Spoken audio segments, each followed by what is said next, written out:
Friends, welcome back. तो Pakistan national security last final discussion.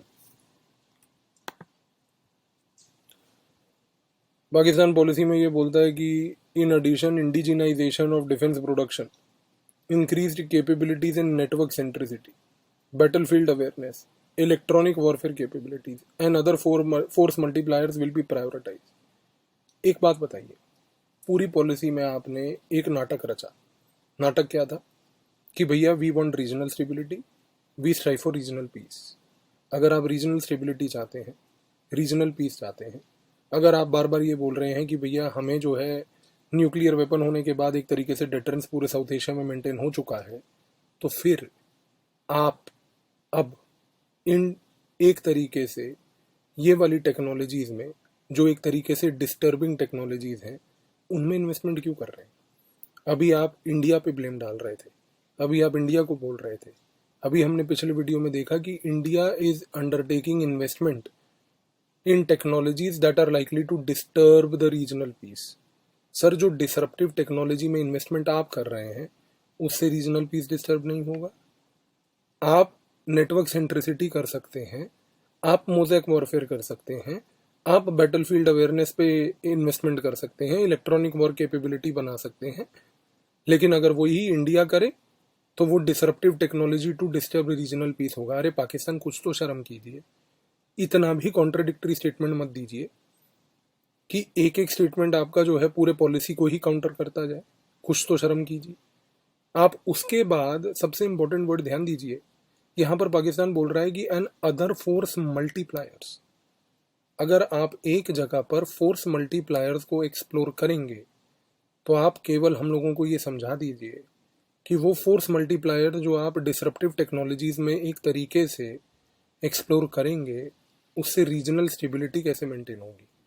आपने अपने पॉलिसी में 7 टाइम्स रीजनल स्टेबिलिटी का वर्ड मेंशन किया। आप हमें ये समझा दीजिए कि फिर रीजनल स्टेबिलिटी कैसे मेंटेन होगी फोर्स मल्टीप्लायर्स से। आपके पास जवाब नहीं है। ऐसा डबल मीनिंग गेम मत खेलिए। पाकिस्तान बोल रहा है कि we will adopt a holistic interconnected whole of nation approach to neutralize attempts to undermine Pakistan's security and stability to hybrid warfare.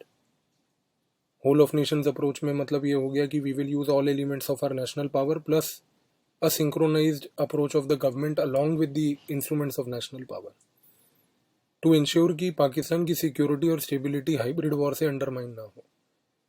मैंने आपको पहले वीडियो में भी ये बात बोली थी। पाकिस्तान के अंदर कहीं ना कहीं एक डर है और एक फियर है कि जो हाइब्रिड वॉर, जो डिसइंफॉर्मेशन कैंपेन, जो ये हरकतें वो करता आया है, कहीं ना कहीं वो चीज़ें उसके पास वापस पहुंच रही हैं। हाइब्रिड वॉर क्या होता है उसके रिलेटेड मैंने इस यूट्यूब चैनल पे एक वीडियो बनाया हुआ है, उसका लिंक डिस्क्रिप्शन में है, आप देख लीजिएगा अगर आपको हाइब्रिड वॉर का कॉन्सेप्ट नहीं मालूम तो पाकिस्तान आज की डेट में जो ये बात बोल रहा है ये गलत है। हाइब्रिड वॉर का गेम हम नहीं, आपने इनिशिएट किया।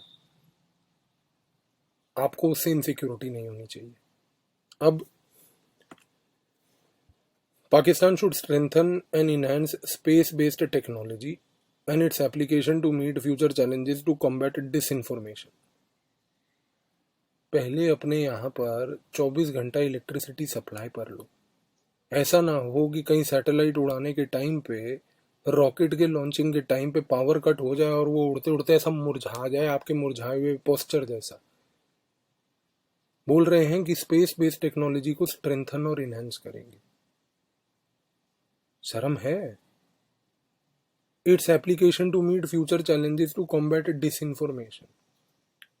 आप जब पूरे इंडिया में डिसइंफॉर्मेशन कैंपेन करते हैं वो ठीक है। When you get the same thing back in the same coin, then it is a problem for you.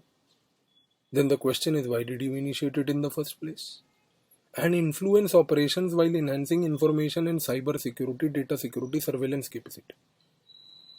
Sir, ये बातें जो है ना, भारत जैसा देश बोले बहुत अच्छा लगता है, क्योंकि भारत जैसे देश की स्पेस कैपेबिलिटी और स्पेस टेक्नोलॉजी है और आप उस स्पेस कैपेबिलिटी और टेक्नोलॉजी में पेनिट्रेट नहीं कर पा रहे। आपने यहाँ पर डिसइंफॉर्मेशन करके फेमस इसरो स्पाइंग केस पूरा बना दिया था, जिसके बारे में मैं अपने स्पाई गेम्स की आने वाली बुक में पूरा चर्चा करके डिकंस्ट्रक्ट करके आपको दिखाऊंगा कि वो कैसे पाकिस्तान का डिसइंफॉर्मेशन कैंपेन था। जिसने में रॉ ने बहुत बड़ा एक इम्पोर्टेंट रोल प्ले किया था पाकिस्तान को नलीफाई करने में। लेकिन ये पॉइंट आपके लिए वैलिड नहीं है। With information and cyber warfare posing a new dimension to our security challenges, instituting robust mechanisms to protect cyberspace from malicious use are essential tools for our security. अच्छी बात है। चाइना के साथ मिल के जब आप साइबर वॉर इंडिया पे करते हैं तो 5 मिनट जरा उसके बाद सोचिएगा कि आप केवल एक चाइना से इंगेज कर पाएंगे। हमारे पास हमारे भाई रशिया, हमारे चाचा यूएस, हमारे ताऊजी जापान, हमारे भांजे साउथ कोरिया, हमारे पास ये भाई हैं, ये दोस्त हैं। और आपके पास कौन है? चीन। चीन पे मास्क लगा के ये चीज़ के बारे में सोचते रहिएगा। तो यहाँ पर ये चीज़ हमारी पूरी पॉलिसी के डिस्कशन से एक पॉइंट क्लियर हो जाता है कि जो पाकिस्तान है कहीं ना कहीं उसकी पूरी पॉलिसी में कॉन्ट्रडिक्शंस हैं।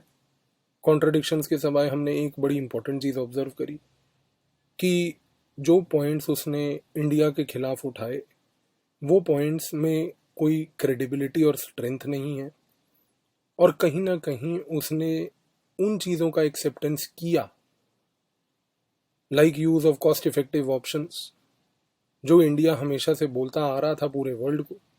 तो कहीं ना कहीं वो हमारे लिए भी एक तरीके का विन है कि हमारा कैंपेन एक नैरेटिव का वैसा सक्सेसफुल हुआ कि पाकिस्तान ने अपनी ऑफिशियल पॉलिसी में ही उस चीज़ को एक्सेप्ट कर लिया। यहाँ पर बात आप करते हैं कॉम्बैटिंग डिसइंफॉर्मेशन की, खुद ही आप विक्टिम बन गए उसके। तो इस चीज़ को याद रखिएगा। तो आई होप ये छोटी सी सीरीज़ जो हमने चलाई इसके तहत आपको ये एक इम्पॉर्टेंट पॉइंट की पाकिस्तान के नेशनल सिक्योरिटी पॉलिसी की अंडरस्टैंडिंग हो गई। Thank you.